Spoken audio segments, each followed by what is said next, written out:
से इंतजार कर रहे थे। हिंदुस्तान के सबसे लोकप्रिय नेता परम आदरणीय सचिन पायलट साहब हमारे बीच अभी आप सबों को संबोधित करेंगे। मैं चाहूंगा जोरदार तालियां बजाकर अभिनंदन। सचिन पायलट, सचिन पायलट, राजेश पायलट अमर रहे।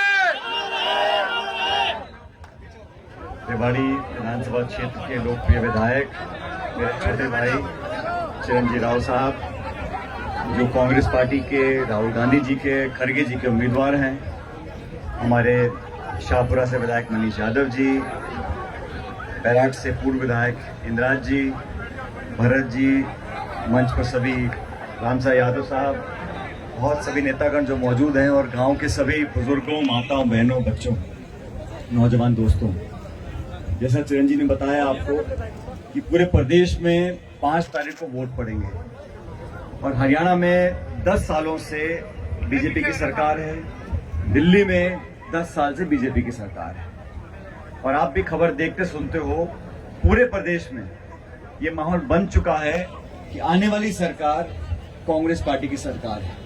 और ये बात मैं इसलिए बोल रहा हूं कि जनता मौका दे सकती है, लेकिन 10 सालों में हरियाणा की सरकार ने और देश की सरकार ने क्या हालात बनाए हैं हमसे छुपे नहीं। किसानों के खिलाफ काले कानून बनाने हो तो बीजेपी आगे, फौज की भर्ती बंद करनी हो, अग्निवीर चालू करना हो तो बीजेपी आगे, हमारे देश की रौनक और नाम कमाने वाले हमारे पहलवान बच्चे बच्चियां हो, उनको बेइज्जत करना, उनको बदनाम करना, उसमें बीजेपी आगे। उद्योगपति हो, मध्यम वर्ग हो, छात्र हो, हर वर्ग को बीजेपी की सरकार ने ऐसे कानून बनाकर शोषित करने का काम किया कि आज उनको 9 साल के बाद अपना मुख्यमंत्री बदलना पड़ा। और देश में भी जो लोग 300 पार 400 पार की बात करते थे, आज वो बैसाखियों पे सरकार बना रहे हैं। बैसाखियों की सरकार बनी है।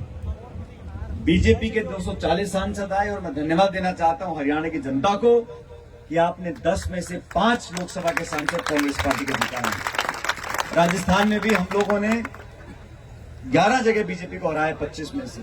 जो लोग घमंड में थे कि हरियाणा में, राजस्थान में खाता नहीं खुलेगा, आज वो आधे हो गए।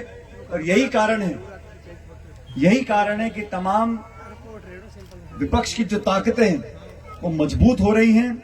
राहुल गांधी जी जब से नेता प्रतिपक्ष बने हैं लोकसभा के अंदर, वो जवाबदेही तय कर रहे हैं, वो देश का एजेंडा तय कर रहे हैं, और बीजेपी की सरकार को बार बार अपने विधेयक वापस लेने पड़ते हैं।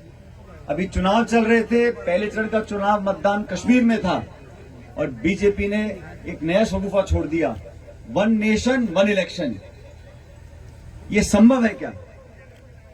आपके पास इतने सांसद है नहीं पूरे देश में कि आप संशोधन कर सको संविधान में, लेकिन ये शगुफा छोड़ने की जो आदत है बीजेपी की, सिर्फ लोगों का ध्यान भटकाने के लिए। मुझे फक्र है हमारी पार्टी के ऊपर। खड़गे जी, राहुल जी ने, हमारी पहली पॉलिटिकल पार्टी पूरे देश में जिसने कहा अगर हम सरकार बनाएंगे तो एमएसपी पर हम कानून लेकर आएंगे। कौन रोकता है सरकार को कानून बनाने के लिए? फसल खरीद अगर होती है, अगर कानून उसमें बनता है, हमारे किसानों को अगर मुआवजा अच्छा मिलता है, फसल की कीमत मिलती है, तो बीजेपी क्यों अपने हाथ पीछे खींचती है? भारतीय जनता पार्टी आज भी ले दे के उसी नारे पर आके टिकती है, हिंदुस्तान पाकिस्तान, मंदिर मस्जिद, हिंदू मुसलमान। बाकी उनको बिजली, सड़क, स्कूल, शिक्षा, चिकित्सा, खाद, बीज, पानी, रोजगार, उद्योग, निवेश, इनसे कोई मतलब नहीं। उनके भाषण सुनो आप नेताओं के, 10 साल का समय कम नहीं होता। इन 10 सालों में क्या तो महंगाई के हाल कर दिए, क्या शिक्षित बेरोजगारों के हाल हैं। आप देखो पूरे प्रदेश के अंदर किसान अपने आप को सहमा महसूस करता है, धरना देने जाओ तो लाठी गोली चलती है, मुकदमे दर्ज होते हैं। देश की राजधानी पे लगभग 1.5 साल तक किसान बैठे रहे, तब जाके सैकड़ों जो किसान शहीद हो गए, उसके बाद जाके वो वापस लिए कानून। और ये तीनों कानून लाने के लिए कहा ही किसने था? और आप लेकर आए तो वापस क्यों लिए आपने? ये जिद, मनमानी, घमंड, अहंकार, इस प्रकार का काम करने की आदत बीजेपी को हो गई है। मेरा आपसे निवेदन है, आज चिरंजीव राव के लिए मैं वोट मांगने आया हूं और पहली बार नहीं आए। रेवाड़ी लोकसभा विधानसभा क्षेत्र में कैप्टन साहब का समय हो, इस नौजवान का समय हो, हर वक्त स्वर्गीय पायलट साहब हो या हम लोग हों, हम इनके लिए, परिवार के लिए, पार्टी के लिए हमेशा वोट मांगने इसलिए आते हैं क्योंकि मैं मानता हूं इनके परिवार ने लंबे समय तक सेवाएं दी। फौज में काम करने के बाद, जनता के बीच में आने के बाद एक अपनी जगह बनाई है। और मैं पूछ रहा था बैठा बैठा चिरंजीवी से, मैंने कहा भाई कितने लोग चुनाव लड़ रहे हैं? ये लंबी लिस्ट है, इतनी पार्टियां हो गई। अधिकांश लोग जो चुनाव लड़ रहे हैं वो सिर्फ और सिर्फ कांग्रेस की वोट खराब करने के लिए लड़ रहे हैं। उन्हें कोई चुनाव जीतने से मतलब नहीं है। वो तो थोड़ा धन पैसा लगाकर 500 वोट, 1000 वोट, 2000 वोट खराब करने का काम करें। तो मैं आप लोगों से कहने के लिए आया हूं, सरकार कांग्रेस पार्टी की बन रही है, इसमें किसी को दो राय नहीं है। और आप लोग समझदार लोग हो, अपने क्षेत्र का, अपने हल्के का अगर आप सही मायने में विकास चाहते हो तो छोटे मोटे दलों में, निर्दलीय में हाथी, घोड़ा, भैंस, बकरी, पता नहीं कितने चुनाव लड़ रहे हैं। यह चुनाव है बीजेपी कांग्रेस का। इसमें आपको देखना है कौन व्यक्ति, कौन सी विचारधारा, कौन सा प्रतिनिधि हमारे बीच में रहा, दुख सुख का भागीदार बनकर रहा। और अपना वोट खराब नहीं करना। वोट वहां दो जहां वोट की गिनती हो। जब राज बनेगा, महत्वपूर्ण जिम्मेदारी चिरंजीवी राव निभाएंगे हमारी सरकार के अंदर, पार्टी के अंदर। आज भी राहुल गांधी जी ने उनको देश भर में जिम्मेदारी दे रखी है, हर जगह जाके अपना पार्टी का काम करते हैं। और पढ़े लिखे लोग, साफ छवि के लोग, नौजवान लोग आपकी ज्यादा सेवा कर सकते हैं। अब मुझे कहने में कोई संकोच नहीं है, हरियाणा में जो हाल भाजपा का हो रहा है, लोकसभा चुनाव में भाजपा के कार्यकर्ताओं को लोग गांव में घुसने नहीं दे रहे थे। उनसे सवाल पूछते थे कि आप किसानों के विरोधी हो, आप संविधान के विरोधी हो, आप संविधान में संशोधन करना चाहते हो। हमारे दलित आदिवासी भाई बहनों के मन में डर क्यों पैदा हुआ? क्यों बार बार भारत बंद करना पड़ता है?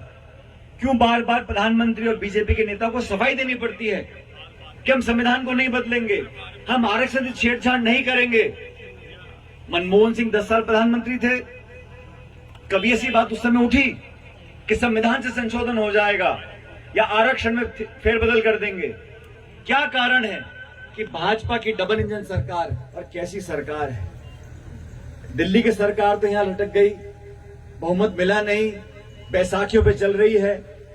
और हरियाणा की सरकार चंडीगढ़ वाली है, वो इंजन जो है डबल इंजन, एक तो इंजन वो आधा हो लिया दिल्ली वाला, और चंडीगढ़ वाला इंजन सिर्फ धुआं फेंक रहा है, काम करने को तैयार नहीं है। तो आप लोगों को सोच समझकर अपना वोट डालना है। मैं विशेष रूप से आज रेवाड़ी हल्के में आया हूं, अभी चुनाव में समय है, 5 अक्टूबर को वोट पड़ेंगे और बहुत से नेता आएंगे। अभी जितने दल उतने नेता, इतने भाषण, खूब जलसे होंगे, खूब मीटिंग होंगी, खूब नारेबाजी होगी, लेकिन एक एक वोट की कीमत है। और आपके गांव का, आसपास के पूरे इलाके का अगर वोट और आशीर्वाद चिरंजीवी राव को मिलेगा तो मैं आपको जिम्मेदारी से बोलता हूं, आपके सारे काम विकास के, सरकार के, नौजवानों के, उन सब कामों को मिलकर करवाएंगे। ये अकेले नहीं है, उम्मीदवार एक होता है, लेकिन पूरा दल, पूरी पार्टी, पूरा नेतृत्व इनके साथ रहेगा। हम सब मिलकर सुनिश्चित करेंगे कि इस हल्के का जो विकास अब तक नहीं हो पाया, उस सारे कामों को करने का काम हम लोग करेंगे। लेकिन आप लोग भी आपस में 50 वोट इधर, 100 वोट उधर, 200 वोट उधर, वो फिर गांव का फिर कोई या आसपास के इलाके का फिर कोई जिम्मेदारी लेने को तैयार नहीं रहता। तो वोट बिखेरने के बजाय एक जगह वोट डालो। ये हाथ का निशान है हमारी पार्टी की पहचान। इस पर बटन दबाकर इस नौजवान को आप विधानसभा भेजो। और मैं आपको विश्वास दिलाता हूं, आपके क्षेत्र में, आपके इलाके में, आपके हल्के में, आप सब लोगों को, 36 कौम के लोगों को विश्वास के साथ आगे बढ़ाने का काम हम लोग करेंगे।